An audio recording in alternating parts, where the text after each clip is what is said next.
किसानी अंदोलन के 47वें दिन सुप्रीम कोर्ट विच सुनवाई सी, जिस नूं लैके सुप्रीम कोर्ट ने सरकार नूं किसानी मसले विच हल कड्ढण लई नाकाम होण ते फटकार लगाई। दिल्ली दीआं सरहदां ते चल रहे किसानां दे प्रदर्शन नाल संबंधित पटिशनां ते सुनवाई करदिआं सुप्रीम कोर्ट ने कहा कि केंद्र सरकार इस प्रदर्शन नूं रोकण विच कामयाब क्यों नहीं हुई अते किसानां नाल उन्हां दीआं मीटिंगां बेसिट्टा क्यों रह रहीआं ने। सिखली अदालत ने कहा कि दिल्ली दे बार्डरां उपर किसानां दीआं लगातार जानां जा रहीआं ने।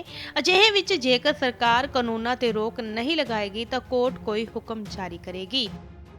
चीफ जस्टिस बोबड़े ने कहा कि मैं ये कहने का जोखम चुकना चाहता है कि प्रदर्शन कर रहे किसान अपने घरां नूं मुड़न ते इस मसले का हल कोर्ट वालों नियुक्त की जाने वाली कमेटी खेती कानूनां दे हल लई हुक्म जारी करन दी तजवीज़ रखते हैं।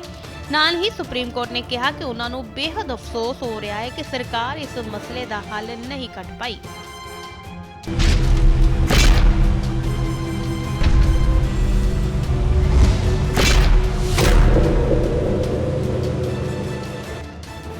सुप्रीम कोर्ट वालों लगाए गए फैसले ते पंजाब के जेल मंत्री सुखजिंदर सिंह रंधावा ने बयान देंदे हुए कहा कि सुप्रीम कोर्ट के इस फैसले ने यह साबित कर दिता कि अदालत कदे भी किसी अगे नहीं झुक सकती।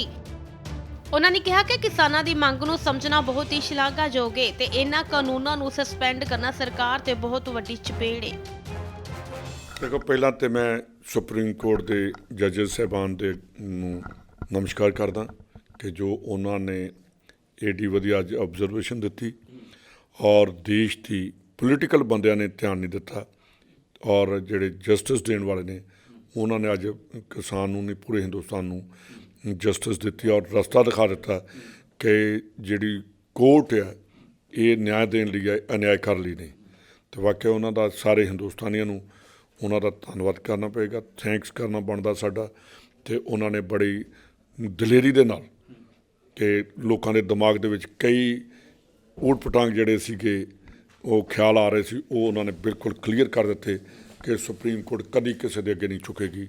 अज इन्होंने जजिज ने करके पूरे वर्ल्ड दे विच कोर्ट का हिंदुस्तान की कोर्ट का नाम उच्चा किया और जिहड़ियां ऑबजरवेशन दित्तियां ने उन्होंने आख्या कि तुसीं करोगे जां असीं करिए।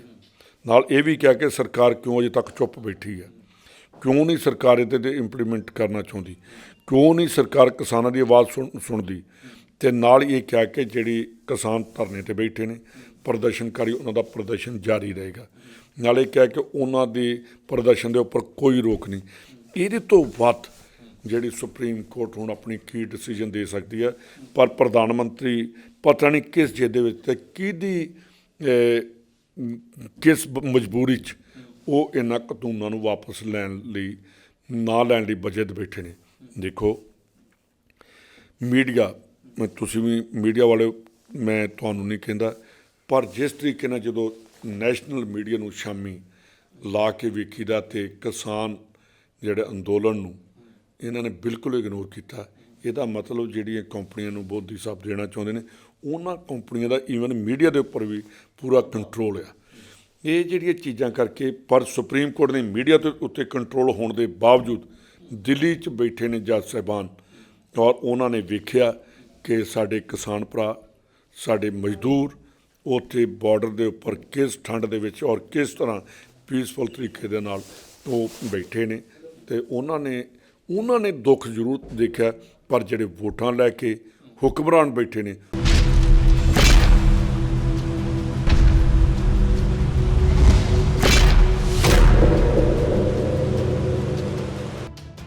ते अज सुप्रीम कोर्ट दे वल्लों केंद्र सरकार नूं फटकार लगाई गई ते सवाल किया गया कि किसानी अंदोलन नूं हल करन लई तुसीं की कीता। इस दे नाल ही सुप्रीम कोर्ट ने कहा कि जेकर सरकार कोलों यह मसला हल नहीं हुंदा ते सुप्रीम कोर्ट इस मसले का हल कढेगा।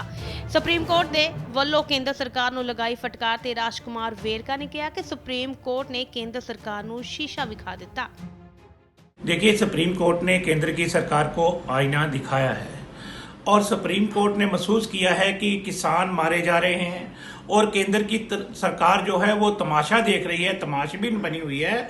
आज उन्होंने केंद्र की सरकार को फटकार लगाते हुए ये बात कही है कि आप कानून विद होल्ड करते हो कि नहीं करते, नहीं तो हम करेंगे। आप किसानों की बात सुनते हो कि नहीं सुनते, नहीं तो हम सुनेंगे। और फाइनली वार्निंग जो है, आखिरी वार्निंग सुप्रीम कोर्ट ने आज दे दी है। आज भी केंद्र सरकार से हम अपील करते हैं कि और खून ना बहे और लाशें ना बिछे और फौरी तौर पे ये किसानों की बात मानो, सुप्रीम कोर्ट की बात मानो, देश के लोगों की बात मानो और ये काले कानून वापस लो।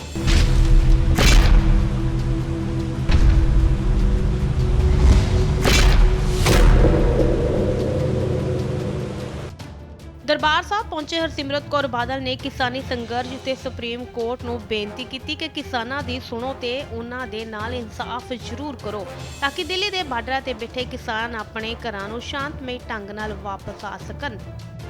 ਦੇਖੋ ਜਦ ਲੋਕੀ ਸ਼ਾਂਤਮਈ ਤਰੀਕੇ ਦੇ ਨਾਲ ਵਿਰੋਧ ਕਰਨਾ ਇੱਕ ਡੈਮੋਕ੍ਰੈਟਿਕ ਰਾਈਟ ਹੁੰਦੀ ਹੈ, ਉਹਨੂੰ ਤੁਸੀਂ ਰੋਕ ਨਹੀਂ ਸਕਦੇ। ਉਹਨਾਂ ਦੇ ਉੱਤੇ ਕਾਨੂੰਨ ਥੋਪੇ ਜਾ ਰਹੇ ਨੇ ਜਿਹੜਾ ਉਹਨਾਂ ਤੋਂ ਬਿਨਾਂ ਪੁੱਛੇ ਬਣਾਏ ਗਏ ਨੇ, ਉਹਦਾ ਵਿਰੋਧ ਕਰਨਾ ਉਹਨਾਂ ਦਾ ਹੱਕ ਬਣਦਾ ਹੈ। ਇਸ ਹੱਕ ਨੂੰ ਜਦੋਂ ਅਦਾ ਕਰਦੇ ਤੁਸੀਂ ਉਹਨਾਂ ਦੇ ਉੱਤੇ ਪਾਣੀ ਦੀ ਬੌਛਾਰਾਂ ਤੇ ਅਥਰੂ ਗੈਸ ਸਿੱਟੋਗੇ, ਫਿਰ ਤੁਸੀਂ ਲੋਕਾਂ ਨੂੰ ਧੱਕ ਰਹੇ ਹੋ ਕਿ ਤੁਸੀਂ ਇੱਕ ਸ਼ਾਂਤਮਈ ਤਰੀਕੇ ਨਹੀਂ ਅਸ਼ਾਂਤੀ ਦੀ ਤਰਫ ਸਰਕਾਰ ਤੇ ਉਹ ਆਪਣੇ ਪੁਲਿਸ ਦੇ ਰਾਹੀਂ ਉਹਨਾਂ ਨੂੰ ਧੱਕ ਰਹੀ ਹੈ। ਅੱਜ ਮੈਂ ਆਹੀ ਬੇਨਤੀ ਕਰਾਂਗੀ ਕਿ ਇਹ ਸਰਕਾਰ ਦੇ ਜਿਹੜੇ ਇਰਾਦੇ ਨੇ ਉਹਨਾਂ ਨੂੰ ਕਾਮਯਾਬ ਹੋਣ, ਲੋਕੀ ਨਾ ਦੇਣ। ਬਹੁਤ ਵਧੀਆ ਤੇ ਬਹੁਤ ਵੱਡਾ ਸੰਘਰਸ਼ ਲੋਕਾਂ ਨੇ ਕੀਤਾ ਹੈਗਾ, ਦੁਨੀਆ ਭਰ 'ਚ ਇਹਦੀ ਸ਼ਲਾਘਾ ਹੋਈ ਹੈ।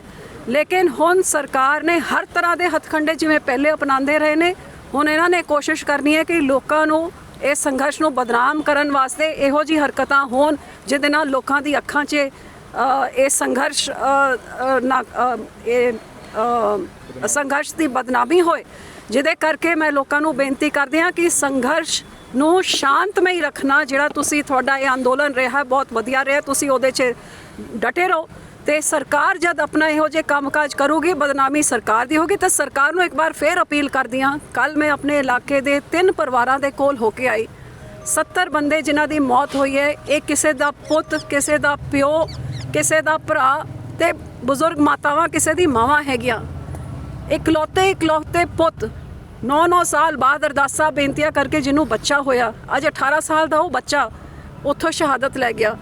23 ਸਾਲ ਦਾ ਕੱਲਾ ਮੁੰਡਾ ਪਰਿਵਾਰ 'ਚ ਉਹਦੀ ਸ਼ਹਾਦਤ ਹੋ ਗਈ। 45 ਸਾਲ ਦਾ ਇੱਕ ਪਿਓ ਜਿਹਦੀ ਵਾਈਫ ਹੈਂਡੀਕੈਪ ਹੈ ਤੇ 2 ਨਿੱਕੇ ਬੱਚੇ ਨੇ। ਕੋਈ ਆਮਦਨ ਦਾ ਸਹਾਰਾ, ਕਿਉਂ ਆਪਾਂ ਇਹੋ ਜਿਹੇ ਲੋਕਾਂ ਨੂੰ ਮਾਰ ਰਹੇ ਹਾਂ?